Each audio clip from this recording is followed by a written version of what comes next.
students.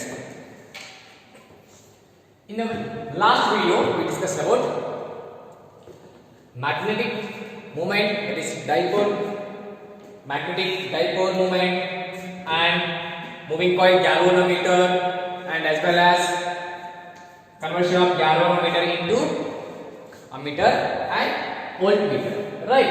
And today we will discuss a derivation in the sense it is an important concept. So here we are going to see magnetic dipole moment. In what? Magnetic dipole moment of an electron. So electron is revolving in the m orbit of the atom. Okay, so we all know that. I will take it as ZE. So this is my nucleus. Atom consists of nucleus at the center and orbits, right? So this is the orbit, and electron is revolving in the orbit of the atom. So this is my first orbit, second, third, fourth. Okay, so here we are going to discuss what is the magnetic dipole moment of an electron when it is revolving in the orbit. Nth orbit ಬಂದಾಗ ಯಾವ ತರ expression ಬರುತ್ತೆ ಅಂತ ನೋಡೋಣ. Okay, so here, so this is my nucleus. Okay, it is on charge, positive charge, ZeE. Okay, so here it is a radius, means distance between nucleus and the first orbit. Okay, so the electron is revolving in anti-clockwise direction, right? It is revolving in this direction, and it has some velocity, that is it is moving with the velocity v. It is moving with the speed, that is v. Is velocity ಇದು move ಆಗ್ತಾ ಇದೆ ಅಂತ ಅರ್ಥ. ಹೌದಾ? ಏನಾಯ್ತು? It is a circular, right? Circular ಇದೆನಾ? Circle ಇದೆ. Okay, circle ಇದೆ. ಹಾಗಾದ್ರೆ what is the magnetic dipole moment? Okay, I know moving charge constitutes electric current, means moving charges gives rise to electric current, where I is the rate of flow of charges, right? Where I is equal to Q by T, right? Where I is electric current and Q is charge and T. What is T? This time taken, right? So here in this case, Q by T, capital T. What is capital T here? T is time taken for one revolution. Okay, here T is time taken for one revolution. Okay, here electron is flowing from one end to another in a circular way. It is flowing, right? So the electron moves here, and it completes one rotation here. In the sense, one revolution. ಇಲ್ಲಿಗೆ ಏನಾಯ್ತು? ಒಂದು rotation complete ಆಗುತ್ತೆ ಅಂತ ಹೇಳ್ತೀವಿ, ಅಥವಾ time taken for one revolution ಆಯ್ತು, right? So here capital T is the time taken to complete one rotation or to complete one revolution around the nucleus. Okay, so this is T, right? And I can calculate T. How can I calculate capital T here? And I know V is equal to, means velocity is equal to distance by, what is distance by time, right? Distance by time. Okay, so V is equal to, what is distance covered here? Distance covered in this part is 2 pi r. It is 2 pi r, and time is t. And I want capital T, then I can rearrange the expression like this. So this is the T value, right? So this is my time taken for one revolution. This much of time is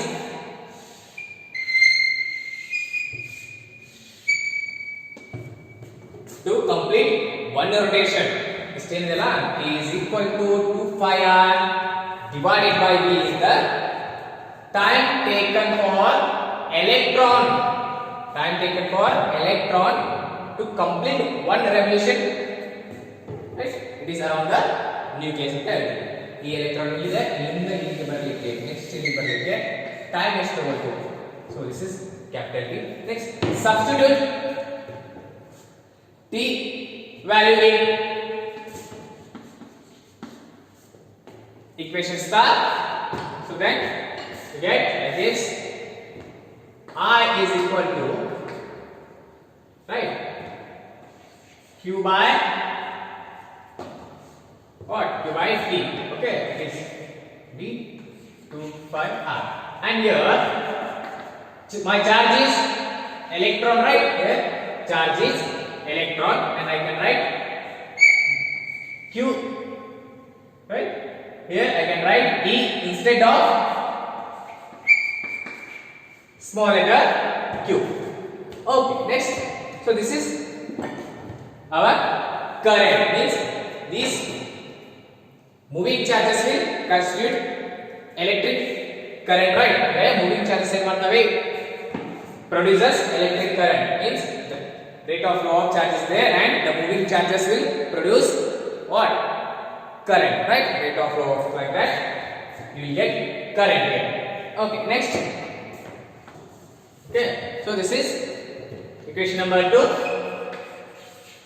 and one more is, as I told you in a previous video, that if a current is flowing in a clockwise direction, the phase of the current carrying load like this. Okay, so this is clockwise and this is anti-clockwise, this is clockwise, right? These are the magnetic field lines, and this is S and this is north pole. Okay, so this is the current carrying coil.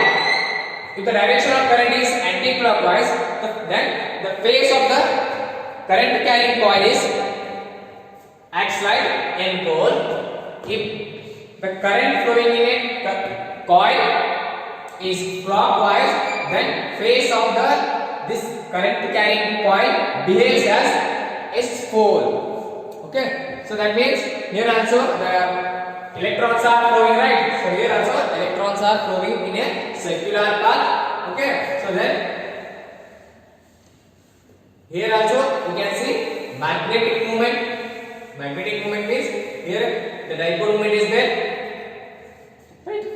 So here dipole moment is there, then I can write the magnetic dipole moment due to the orbital motion of electron. Okay, so here, and this we call it as orbits, right? First orbit, second orbit, third orbit, like that. Okay, the magnetic movement, which movement? The magnetic dipole moment due to orbital motion of electron is given as mu L. Here is the orbital quantum number like that. So orbital mu L is equal to I into A.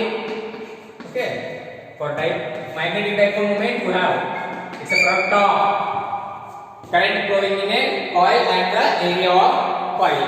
Okay, so this is the expression we derived in our previous video, right? So then here magnetic dipole moment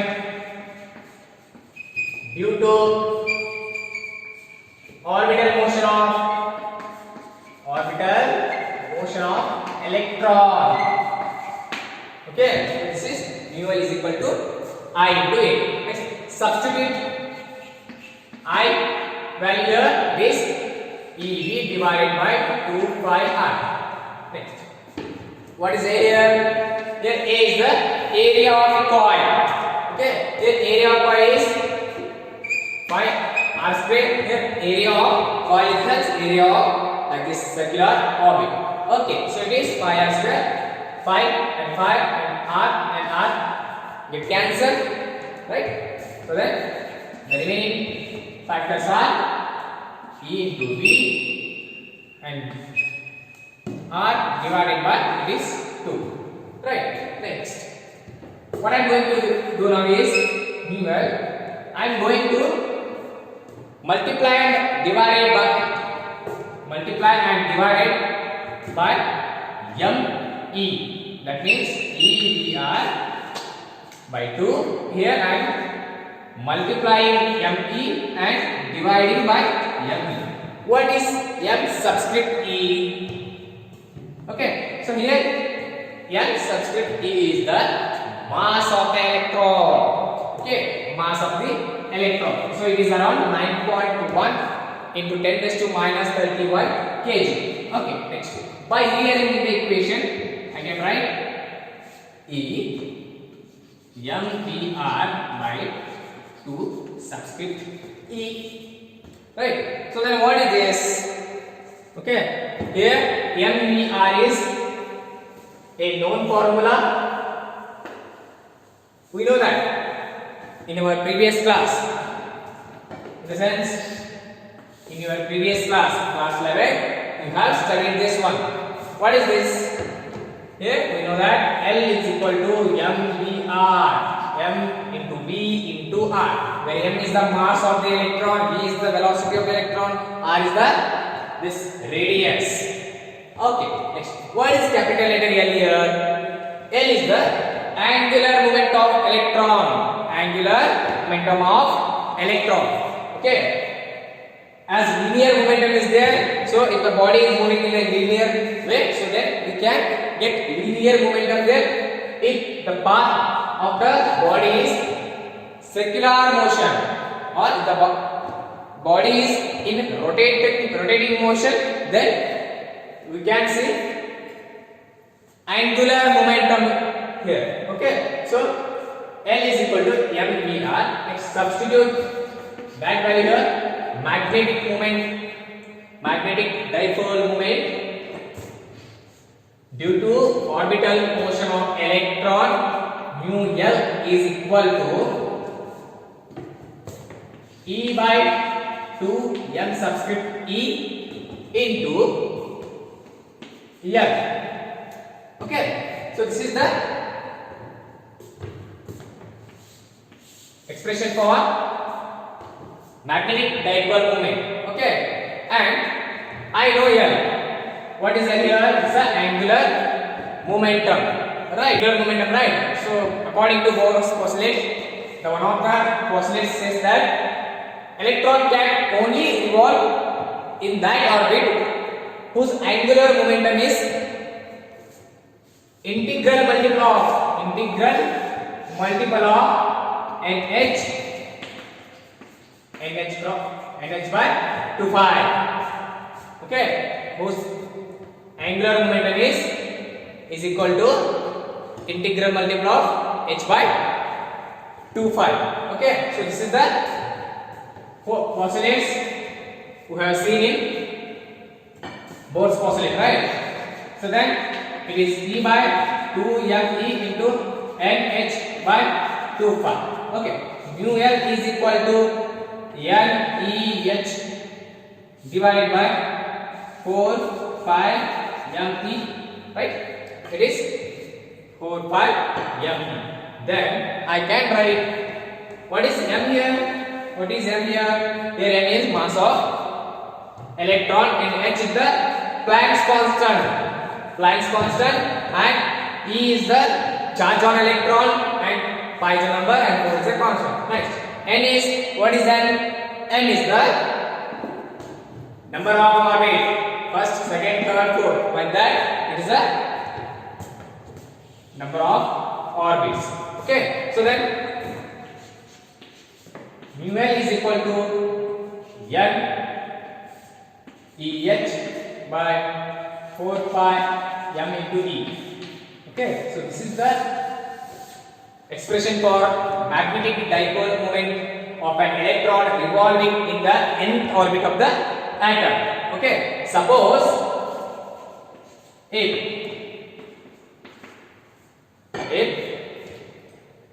electron is revolving in the first orbit, then n is equal to what?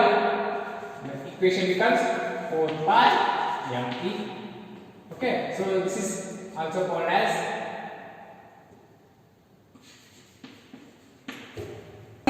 mu being, it is Bohr magneton.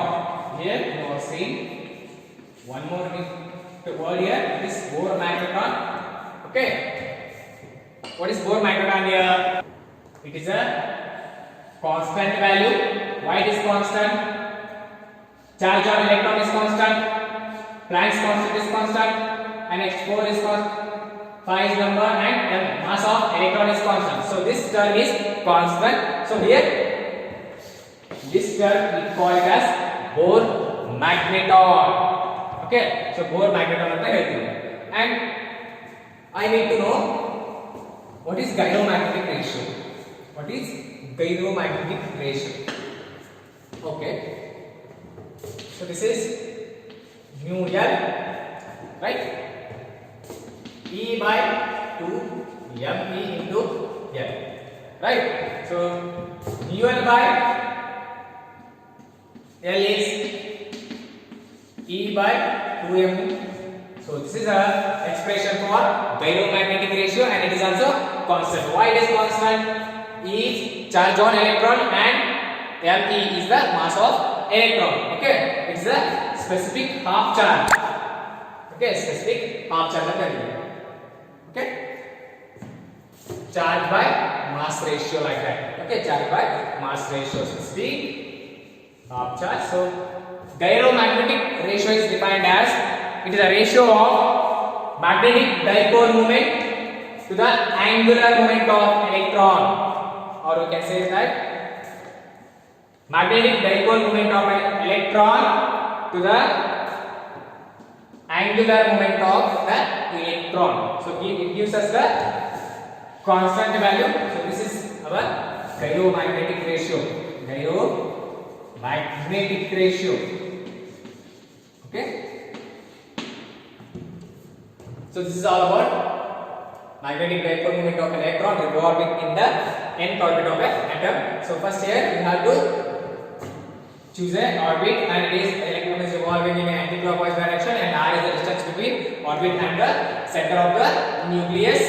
Okay, so it is revolving in this manner, means it is experiencing some amount of current. Means why? Because the charges in motion gives rise to electric current, right?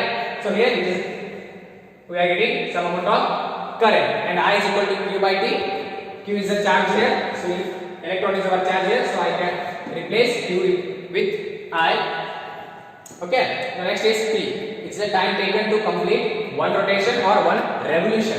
Here electron is taking time t to complete one revolution around the nucleus. Then substituting I is equal to q by t. So then we need t here. T means it is 2 pi r by v, right? T is equal to 2 pi r divided by v. So then substituting those values in I is equal to q by t expression, then we get some I expression, right? So then, as I told you, the current carrying coil experience a dipole moment or magnetic dipole moment. Why? Okay, how? In a previous video I explained you that how the current carrying coil behaves as a magnetic dipole. Why? Because if the current flowing in a circular coil is anti-clockwise, and then it shows means the phase of the current carrying coil behaves as n pole. If the current carrying coil, okay, is in clockwise direction, if the current is flowing in a clockwise direction in the coil, then the phase of the current carrying coil behaves as a S pole. So then by seeing those S and N pole, you can say that current carrying coil behaves as a magnetic dipole. Okay, so then here also electron is moving in this direction, and the current is moving in this direction, right? The flow of charges gives us to electric current, then the electron is flowing in this direction, and I can see the direction of current also here. Okay, so if the current is flowing in this direction, this current carrying coil behaves as magnetic dipole, right? Then magnetic dipole will be the orbital motion of electron. I can write mu L, right? L is equal to I into A, where I is the current and A is the area of a coil. Okay, by substituting those values, we got this value here. So this value here, this value, and these are the solved terms. Okay, so here mu L is equal to EH by 4 pi me is equal to mu V when the electron is in first orbit. Here substitute 1 EH divided by 4 pi me. So this is the Bohr magnetic value for first orbit, and for second orbit it is n is equal to 2. Substitute EH and 2 and divide by 4 pi me. 2 ones are 2 2s are. Next the equation becomes like this. So this is the Bohr magnetic for second orbit. Okay. So this is all about magnetic dipole moment of an electron revolving in the nth orbit of the atom. Okay.